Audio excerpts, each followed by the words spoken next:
Welcome to Keeping It Real, the largest podcast made by real estate agents and for real estate agents. My name is DJ Paris. I am your guide and host through the show. And this is our monthly series called Closing Time with Chris Linsell in partnership with theclose.com. Now, if you're not familiar, let me tell you a little bit about The Close. The Close is a new kind of real estate website designed to give agents, teams, and brokerages actionable strategic insight from industry professionals. They cover real estate marketing, lead gen, technology, and team building strategies from the perspective of working agents and brokers who want to take their business to the next level.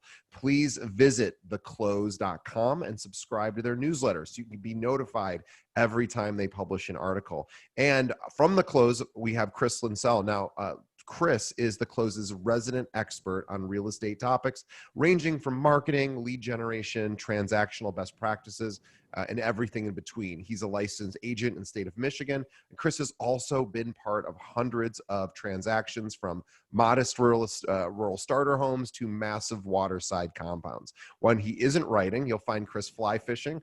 I'm not sure about today, but hopefully you can go back to fly fishing soon in the trout streams of Michigan or on stage performing in his community theater's latest production. Chris, welcome to the show again. DJ, great to be back. Thank you so much for having me. Are you currently doing anything in theater right now? Are you guys performing in any capacity?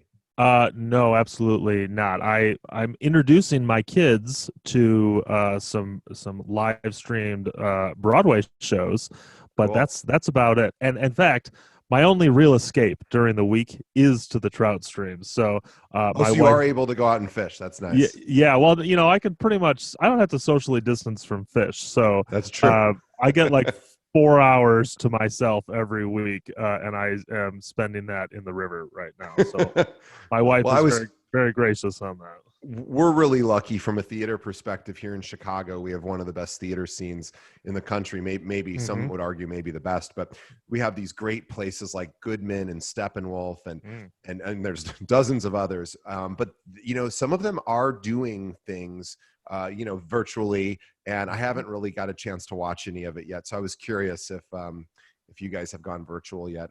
But yeah, so you're in Michigan and things are definitely a lot of eyes on Michigan. The country is watching you guys.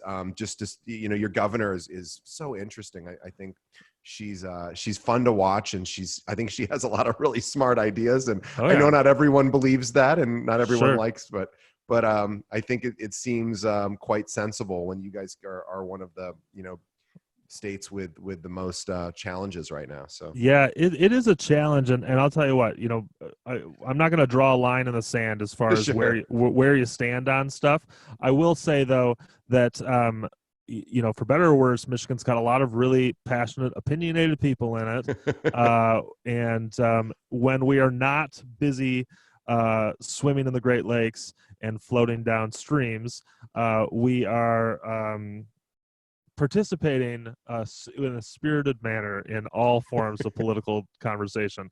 But I can say this, we are on the road to recovery, just like most places in the United States, and we're in a better place now than we were 2 weeks ago or even a month ago. So that I'm thankful for and glad we're continuing to move in the right direction here. Yeah, I feel the same way here in Chicago. Obviously, we're locked down pretty tight. Maybe not as tight as Michigan, but there's a lot to be worried about. And but I still just believe that there's so many people right now at home going, as soon as this all is over, I'm going to start looking for a bigger place.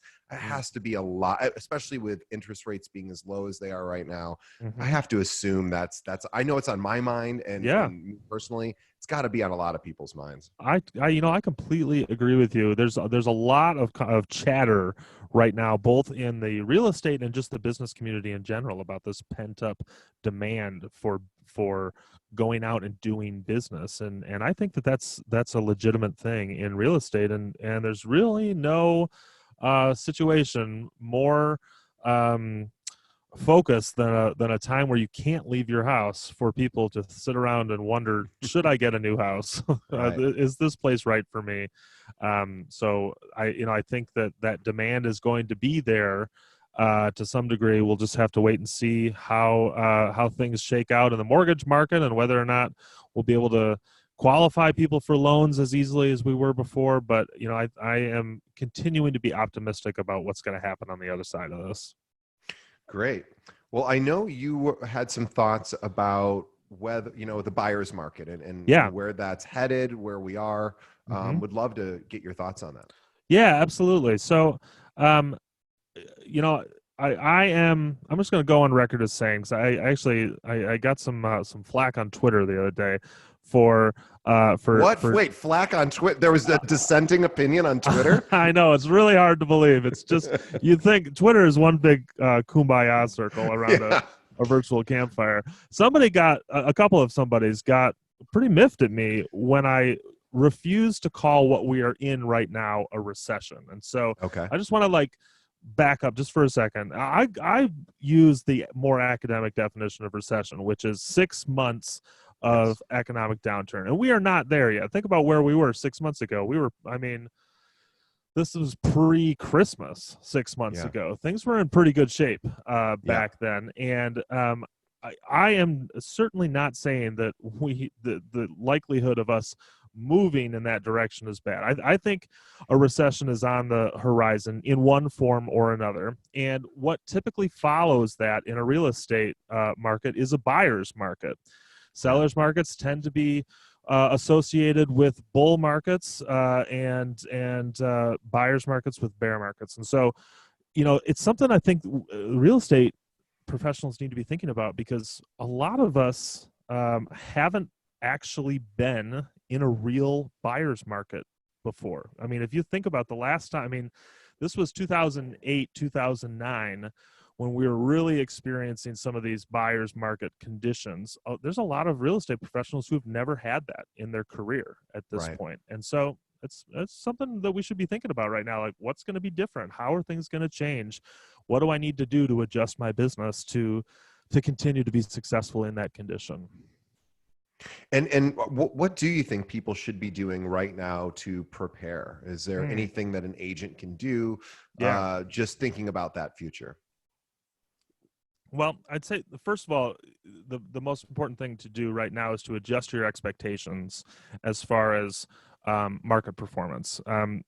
Just generally speaking, there are less transactions during a buyer's market because you have less demand to actually make those purchases. Now, we were talking just a few minutes ago about how there's going to be some pent-up demand when we are finally, released from home confinement here. And I do think that is true, but I don't know how long-lasting that is going to be. So that's going to be our first kind of adjustment is remember, we're going to see a few less transactions than we're typically used to. We're also going to see a drop in home prices. There are some of the big third-party aggregators like Zillow and Realtor.com are all looking at drops anywhere between 3% and 5% by the end of 2020. And for a lot of people, their home is their largest source of wealth, and when you're chopping 5% out of somebody's nest egg, that's pretty significant. So we as real estate professionals need to be sensitive to that and understand kind of the ramifications of what that means for our clients. So that's the first thing I would say is adjust expectations. The other thing I'll say is we need to think about adjusting our strategies a little bit, because if we remember, as a part of a buyer's market, if less properties on average, even if it's only a little bit less, some less on average are going to be selling, that means we're going to see more expireds, we're going to see more for sale by owners, and we're going to see more withdrawn listings than we did even last year. And this is an opportunity for real estate agents as marketers to think about who that selling clientele is, what their situation is in, and how you can market your business to best appeal to those prospects, because those are folks who are still interested in selling their home. They just didn't have any success the first time around. Yeah, and for anyone listening who's not aware, although I suspect most of our listeners are, but just in case, there Hmm. are companies that will sell you expireds and for sale by owner listings. Yeah. So, I mean, you can obviously set up searches probably through your MLS as well, but Hmm. it's pretty reasonable. Now, there are obviously challenging phone calls. I think even the most successful agents who make those kind of calls would probably say that. However, those are people, as Chris said, that are looking to sell their homes, and maybe they had a negative experience previously with an agent. Hmm. Maybe their expectations were out of alignment with reality. Whatever happened, they can be challenging calls because these are people who have had they have not had success in this particular go around, but they can be converted. And I have had many guests on our show who make those calls and love it. And I've always thought, well, that's got to be the hardest phone call. And some people say, no, it's really not that bad. So there are services for very little investment. We'll send you those listings daily. And Yeah, yeah, and I think that it's worth pointing out here. There was a study done by Baylor University back. Now, granted, this was it's like 8 years ago now. Back in 2012, um, a Baylor University business school did a study on cold calling, and they actually used real estate as their subject business within this study. And if you search online, it's super easy to find. If you search Keller Center, which is one of their business schools there, Keller Center cold calling, you'll come to the short sheet on this report. But basically, what this report said is, if you can use a consistent script that delivers value to your callers, and you stay consistent about when you're calling and work through a group of people that you've identified as potential customers, which is they haven't sold their home in the last 5 years. right. Out of this study showed one for every 209 calls that you make, you get a listing or a referral. And that seems like That's a a lot of. pretty that's a great return on investment. I know, right? I mean, honestly, it seems like a lot of, when I talk to agents about, when I'm coaching about being anxious on the phone, one of the answers I get is, I hate hearing no. And I just tell them, every no you get here, you are one no closer to a yes. And if you could make, 209 calls in a week, that's less than 50 calls a day. That's less than Yeah. an hour a day on the phone. You'd get a listing every week that you Yeah. did that. That would double the business of the average real estate agent in the United States. So this is a time that in a buyer's market, you can take advantage of these statistics and work those prospects, because those folks are interested in selling. There are chances for agents to prosper here. You just have to kind of adjust your sails to the new wind. We focus a lot on recruiting agents to join Mm-hmm. our firm, and we've tried every medium over the last 10 years I've been doing this. And we now have about 700 agents here. When I started, we just had a few. So I know what works and what doesn't work, Mm-hmm. even just on the recruiting side. And we've sent emails, and I can't even tell you how many emails we've sent, probably millions Mm. over that time. We have a lot of agents here in Chicago. We've made sent postcards. We've done anything, mailers, handwritten notes. Handwritten notes are ideally probably the best way, or one of the Mm-hmm. best ways, but they're very costly and they're difficult as far as time. But we're reaching out to thousands and thousands of agents, and what we have found over the years is a good phone call, which is non-salesy, provides value. Mm-hmm. It has been our most successful strategy in a time where everybody hates getting a cold call. Mm. We just do it in a very soft way. So there are this idea that, if you say, well, I don't like getting cold calls. Yeah, nobody does. However, if you got one that was actually of value, you probably wouldn't, it's not difficult to actually make a good phone call. Mm-hmm. And if you just know how to do that, you'll actually have more success than you probably realize. And I, the other yeah. thing is you won't really be upsetting people as much as you might think as well, because you're Yeah. calling them in a very soft way and offering value. And if they say no, oh, well, you move on. Absolutely, you're 100% right, and especially right now. I don't know if you've got audience members here who are actively prospecting right now, but the folks that I've been speaking to on the phone, because I do my best to try and stay active and working in my local markets, just in northern Michigan in general.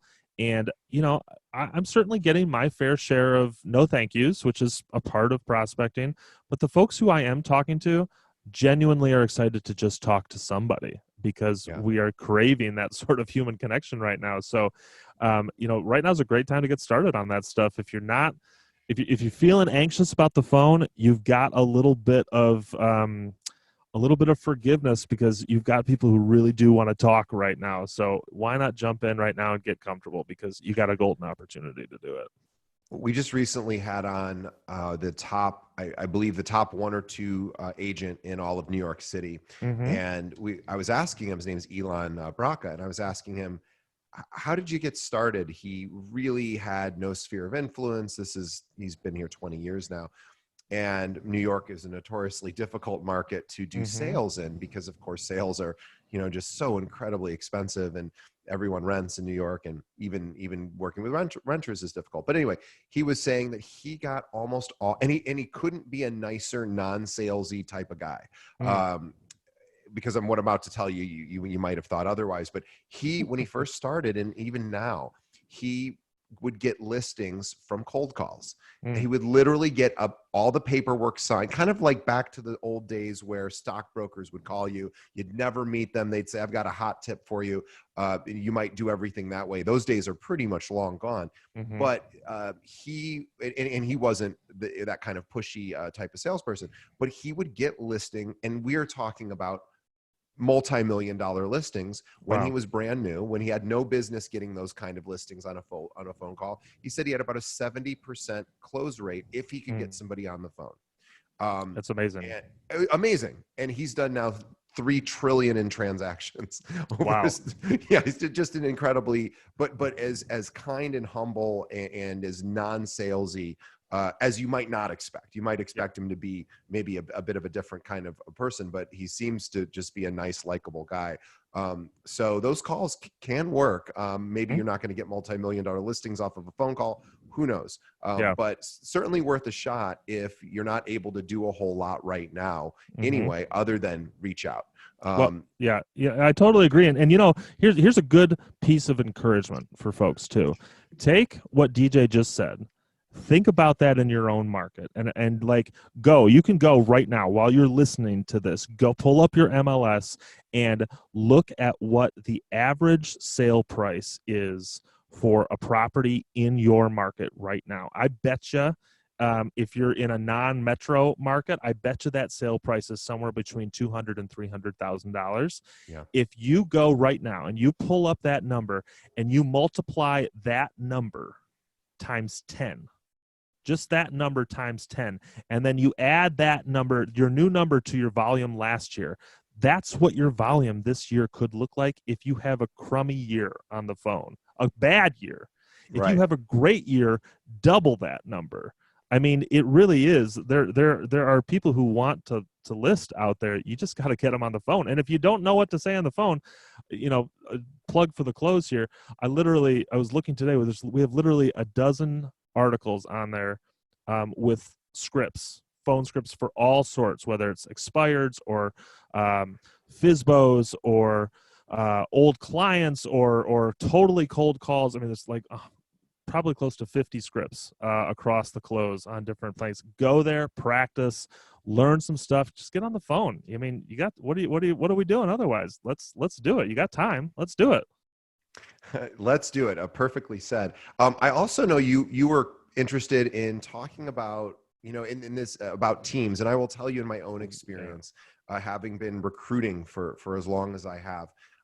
And our firm, we tend to attract more individual practitioners. However, in the last couple of years, I have noticed that, boy, so many brokers are on teams. Mm. They find a lot of the people, almost just about everyone I've interviewed has a team, these top producers. So there are some firms here locally in Chicago that are big firms with thousands of agents who essentially they don't necessarily require you to be on a team, but probably 90% of their agents are. So this is everything and everywhere is teams right now. So I wanted to get your thoughts on that. Okay, I have a lot of thoughts on this. So, but let me start off with a question for you. Given, and you know, you and I haven't talked about this, so if you No, nail this right on the nose, I'll be really impressed. I likely won't. Okay, so given thinking about all of the real estate agents across the United States, what percentage of those agents would you say are currently on a team? What Oh, would you I would guess? bet it's pretty low. And the reason I'm going to suggest the numbers low is because so many agents are part-time. They Mm-hmm. do 1 or 2 deals a year, and that's Mm-hmm. the majority of people have their license. So I'm going to say because of that, I'm going to go 5% are on teams. So you are close. If I asked you this question 10 years ago, it was just over 5% back in 2010. Okay. As of 2018, that number jumped to 26%. That is amazing. 26% of agents in the United States or excuse me, 26% of agents in the National Association of Realtors. There are Right. a few exceptions here, but just to make sure we're statistically correct here, are part of teams. And I'm going to just submit that 2020 may be the year of the team, unexpectedly so. And here's why I think this. In the state of Michigan, I'll just use Michigan as an example, but this is true for almost every other state in the union here. There is no, other than passing your state licensure exam and taking your pre-license education, there is no prerequisite to becoming a real estate agent. You can literally start in Michigan. I could have started completely from scratch 3 weeks ago, Yeah. and assuming that I could take my test right now, and in the matter of 3 weeks, I could go from having zero experience to being a person who's in charge of somebody's biggest financial moment of their entire life. Right. That's startling to me. And I think for a lot of real estate agents, there is this feeling of this weight of the world that kind of comes down on their shoulders, and they're like, oh man, all of a sudden I've got all of this privilege and power, but I've got all this responsibility too. I wish I had some way to learn the best practices from somebody else. And this is why teams make so much sense for new agents, because you're coming into a situation where you get to work side by side, shoulder to shoulder with an experienced agent, a team leader who can not only show you the ropes as far as how to conduct transactions, how to market yourself, how to market your team, and how to interact with clients, but you also have somebody who can help mitigate the risk that is inherent in the real estate business. And that last part is especially important for 2020.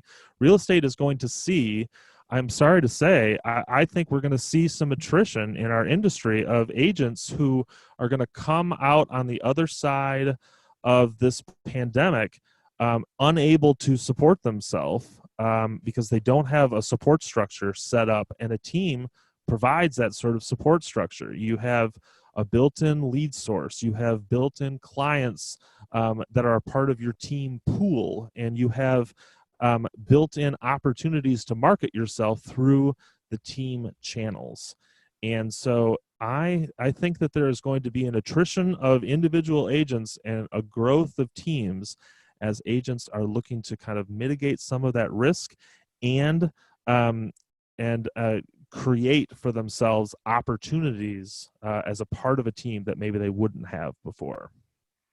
Yeah, I think you're right. And it's interesting. I interview a lot of the top 1% agents who are on the show here, and almost there has to be a few exceptions, but out of the 160 plus episodes we've done, it's just a few times where somebody did it all on their own from the very beginning. I just interviewed, and the episode, I can't remember if by the time people listen to this, if it will be out yet. If you're watching this right now live, it's not yet out. But I interviewed a gentleman from San Jose, California, with Keller Williams, and his name is Jordan, and he is no, I'm sorry, yeah, his name is Jordan. Anyway, he's in his 5th year. He's 28 years old. And this year, he did 68 million in production himself. Wow. And like one of the most incredible success stories I've ever heard, for somebody that young and in their 5th year. But he started on a team, and he was willing to take a bit less commission on every deal. He said, he thought of it as an investment into his future business. And he said, honestly, he partnered up with one of the top agents in the area. And he said, I just wanted to learn everything that this guy did. And it was worth it for me to share my commission with him because, number one, he helped me close deals. But number two, he said, more importantly, I learned everything I know from him. And it was the smartest money I ever spent. And again, when he say money spent, meaning he was taking less commission because he would be sharing some of that with his team. And so I know that there's a lot of people who may be listening thinking, well, I don't really want to give up, some of my commission, which of course, in especially today's, economy, that's a difficult decision to make. However, if you think about it as an investment, I mean, all I can tell you is just about everyone we've ever interviewed started on a team. So take that for what it's worth. 100%. And let me frame it another way too. As a real estate coach, I can tell you, I mean, every situation is a little bit different, but I charge about $100 an hour to sit down and talk and work through different strategies and ways that you can better your business. As a member of a team, especially as a junior member of a team, you are getting that essentially for free when you think about the number of hours that you get in the tutelage of whoever is leading your team. Now, it becomes important. This is a really important place. You want to make sure you're choosing a team where the leader of said team is someone you can really learn from. It doesn't make any sense to join a team with people who don't bring value to you. But if you think about the number of hours that you are going to be working side by side, the number of text messages you're going to exchange with this market leader in your business, the number of phone calls and meetings you're going to be in, that is just countless opportunities for you to learn how to up and to level up your business. And let's look at it also from the flip side. This is a message that goes out specifically to the agents right now who are listening to this, who have achieved a level of success in your local market that you basically hit the ceiling for what you can do by yourself. I would like to suggest to you, before you hire an unlicensed assistant, consider starting a small team with a brand new licensed agent instead of an assistant. Someone who, yes, you may by virtue of commissions end up paying a little bit more, but you have a person who is extraordinarily invested in your success because their success depends on your success here.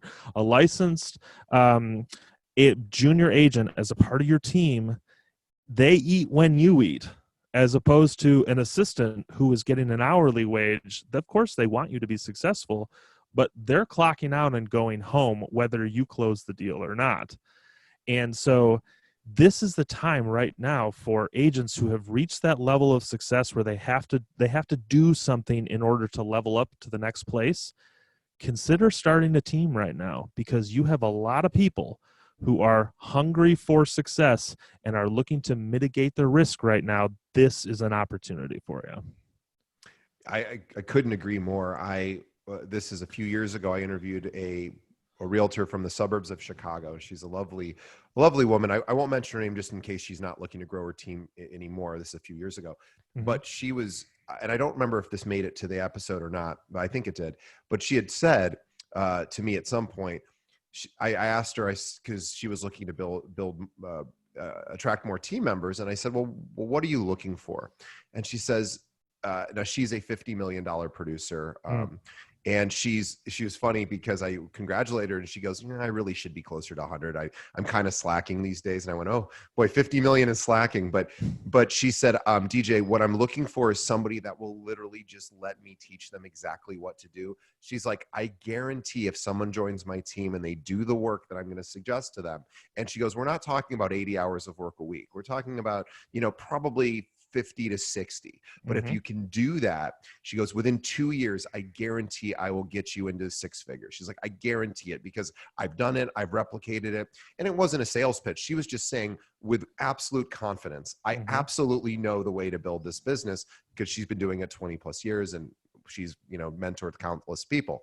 And she goes, the problem is most people just aren't going to follow these instructions. So it's really important to really rely upon your team or the team you're choosing to work with to help, you grow. And you if you just have the attitude of, I'll just, do what they do or what they suggest, you're likely to have their level of success. Yeah, it's true. You'll find out real quickly if it's not a good fit. In which case, of course, there are lots of other teams. I interview people a lot for the show who are on teams. And I always ask before we get started, I say, are you looking for team members? Because if you say you are, what will happen when we finish this episode is you will get about 20 or 30 phone calls. And that may not be what you want. And sometimes teams will say, we are not looking for new team members, or no, we are. But the good news is you can reach out to all these top producers. They're so accessible and they are business owners, especially if they're leading a team. They are looking at it hopefully like a business, and they are looking to make investments. They may be wanting to invest in you. Absolutely. Absolutely. And that investment, that's an important point. And because one of the things that I talk to agents who are hesitant about joining a team, they want to make it on their own, they don't want to be tied to somebody else, is like, put yourself in another entrepreneurial position here. If it wasn't real estate, you would be falling all over yourself excited if somebody offered you an opportunity to learn from, let's say you started a coffee shop, you would be falling all over yourself for the opportunity to partner with the most successful coffee shop in town for the first 2 years of your business. You would say this is like a once in a lifetime opportunity. And I use the example 2 years here just because when you're part of a real estate team, you don't sign a contract that locks your life in place here. Your team leader knows that they are essentially training their competition. That's right. It is the onus on the team leader to do everything in their power to keep you as a part of the team, because once you discover your own agency and growth mobility, you will have the opportunity to go do whatever you want in this business. Why not take advantage of getting to work as a partner with the most successful coffee shop in town and learn how to make the coffee first? Yeah, it's so important. And, it's one of those things where a lot of times we rely probably too much. And I understand why we do, but as agents, we may rely too much upon the trainers we have at our office who may or may not be out actively producing. They might be running the office. They might be providing support. And while they are almost certainly skilled and there's a reason they're in that position, you can bring value to another top producer in your office by saying, I want to ride along with you. I want to learn everything that and I would be willing to work with you on transactions. So you'll be helping their business, they'll be helping your business, and yes, maybe down the road you'll graduate to just be a solo practitioner. You won't maybe want to be on a team, but until you know that the industry as well as they do, we understand that it's not fun to give up more of the commission that you may already be feeling like you give too much of up. But boy, what a great investment for the long game. Yeah. So we'll see. I mean, I think 2020 is a year because of everything that is happening in our macro and local economies. Um, it makes a lot of sense to me that people are going to be looking for ways to reduce their volatility, increase their kind of their business insurance, so to speak, and teams really seem like a solution that checks all those boxes. So I'll be very curious to see kind of how our industry responds on that. Well, what a great place to wrap up. We talked about the importance of what's going on with the buyer's market, and Hmm. also to consider teams. And right now, back to teams, just for a quick point, is great time to reach out to some teams and speak with them and interview with them. And Yeah, and you're interviewing them, they're interviewing you, and just say, hey, I think I can provide value. I'd like to tell you about my goals and my challenges, and see if it'd be a good fit. So now's a great time to schedule those hmm, Zoom calls or phone calls, because again, if activity is down in your area, and it probably is, those top agents have more free time than they normally would. So great opportunity to absolutely. reach out. Yeah, Um, totally. I want to add one little sure. point here. Um, Team leaders that I personally know, these are folks who are willing to they are willing to get you on their baseball team here, by any means necessary if you have potential too. If you are an agent who has lots of opportunity but hasn't quite gotten to their apex yet, I know team leaders who would pay your MLS fees Yep. for a year to get you on board, who would give you a better split for your first 12 months. These are all things like this is an opportunity to cover a lot of bases for junior agents right now, rather than leaving the real estate industry. If you're concerned about stability, consider this as an option. Great. And Chris, tell us a little bit more about the close for anyone listening. I know we Yeah. mentioned it at the beginning, but theclose.com is one of our favorite websites. It might be really, in some ways, is our favorite website, because what we do is so closely aligned with their mission, which is to provide content for agents, for teams, for any real estate professional that is looking to grow their business or just develop additional skills. There really isn't another website like it for this community, which is just specifically really focused in one thing: is how do we help you grow your business? Yeah, 100%. The close is a fantastic spot to go if you have questions about any and all things real estate. Our editorial team are real estate professionals who happen to also be able to write. It's not the other way around. We put our real estate um, experience and savvy at the forefront of everything that we do. And we work really hard every day to create content that is going to better real estate agent and broker and teams business with every piece we produce.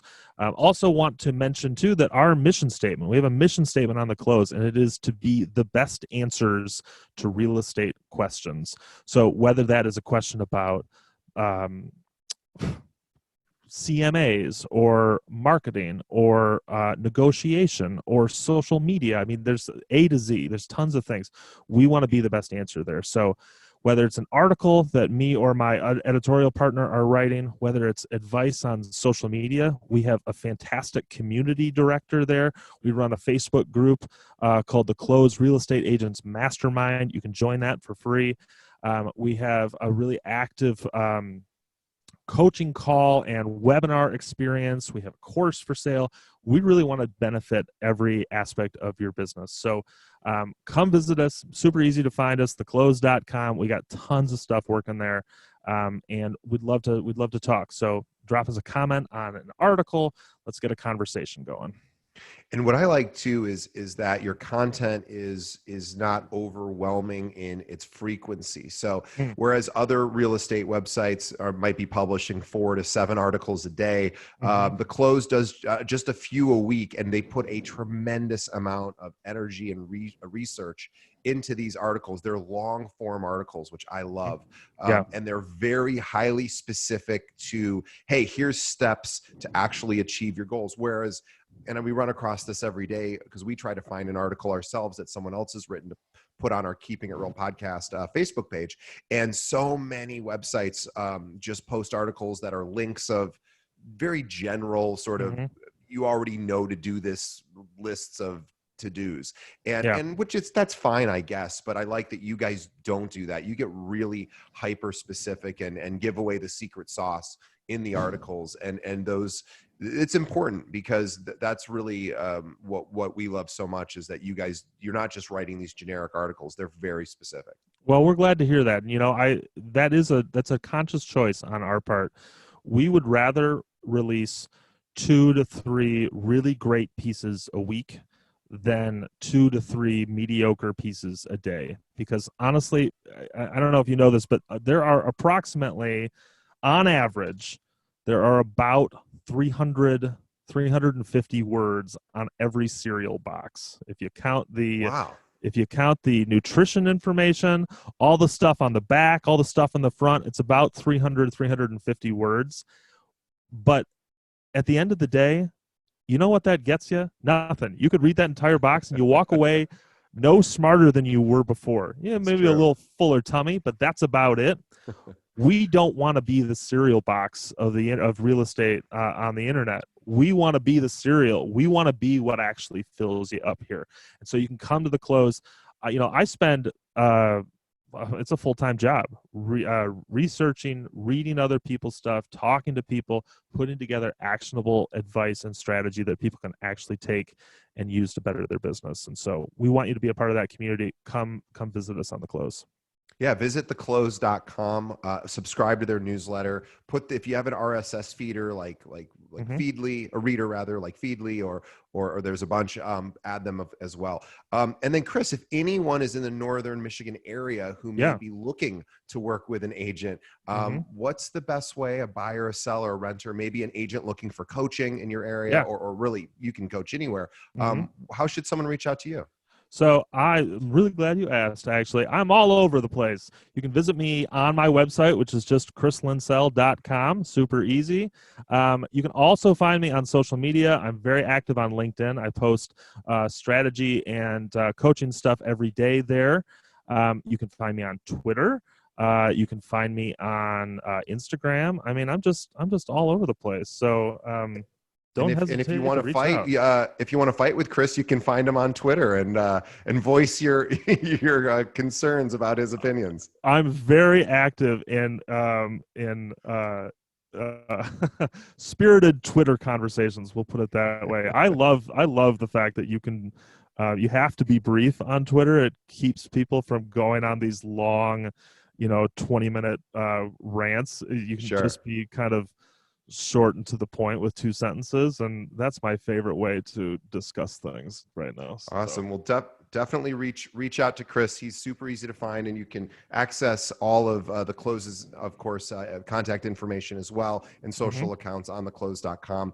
You can also see their leadership and their editors, and you can actually get to Chris from that page as well. Yeah, you bet. So Chris, thanks again for being on the show. We'll see you, of course, next month. Hopefully things are a little bit more calmed down. We're hoping, starting to see some of the states easing restrictions. Let's hope that's a good idea. And hopefully we can all get back to our jobs as helping with real estate transactions. Always a pleasure. Looking forward to talking again soon. All right. Thanks. On behalf of the audience, we want to thank Chris for his participation every month. This is very big for us. We've been looking to partner with someone in this space, and Chris was the natural choice. And so we're so honored to have him. And we're also honored to have everyone who continues to listen and support our show. So on behalf of Chris and myself to the audience, we say thank you and continue to listen. Please keep telling a friend. Visit us on Facebook as well, which is facebook.com/Keeping It Real Pod. Also, find The Close. They're on Facebook as well. Just do a search for The Close. Easy way to find them is type in The Close and then type in DOTCOM. She'll pull it right up, but you'll find them anyway. They're easy. And follow us both. And we will see you, Chris, in a month. Hope everyone is staying safe and healthy, and hope our listeners are too. So thanks, Chris. You're welcome. Talk to you soon.